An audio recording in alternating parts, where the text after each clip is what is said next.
այս աշխարհը ամեն բան անում է որ մեզ կոտրի, որովհետև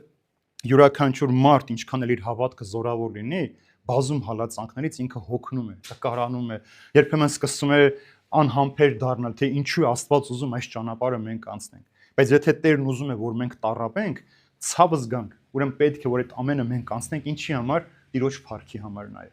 որովհետև մեր կյանքը այդ վկայությունն է, որ ինչ էլ որ մեզ պատահեց, մենք չհուսահատվեցինք, մեր հավատքից չհեռացանք։ Հիշենք Հոբ երանելու կյանքը, չէ, իր զավակները մահացան, աղքատացավ, հիվանդացավ, նույնիսկ վերքերը երբ որ իր մարմինը պատեց, սատանան ասում էր իր կյանքին չեմ դիպչել, դրա համար ինքը շարունակում է քանունը կանչել, բայց նույնիսկ կինը եկավ, ասեց դե հերիք է քո Աստծուն կանչես, բայց Հոբը չհրաժարվեց Տիրոջ անունը կանչելուց։ Եվ ինչ եղավ, առողջացավ, նորից իր երեխաներն ունեցավ, իր հարստությունը վերականգնեց, մեկ նպատակ կար՝ ցույց տալ սատանային, որ մարդը փողի ունեցվածքի համար պատրաստ չէր հոգին վաճառելու կամ իր հավատքից հրաժարվելու։ Դրա համար Պողոս Արաքելը այստեղ ցույց է տալիս իր մահվան լուրով, որ ինչ էլ որ լինի, մահվան ժամին, ինչ էլ որ ձեզ համոզեն, ինչ էլ որ դուք խոսեն, ձեր հավատքը հանկարծ չթողնեք։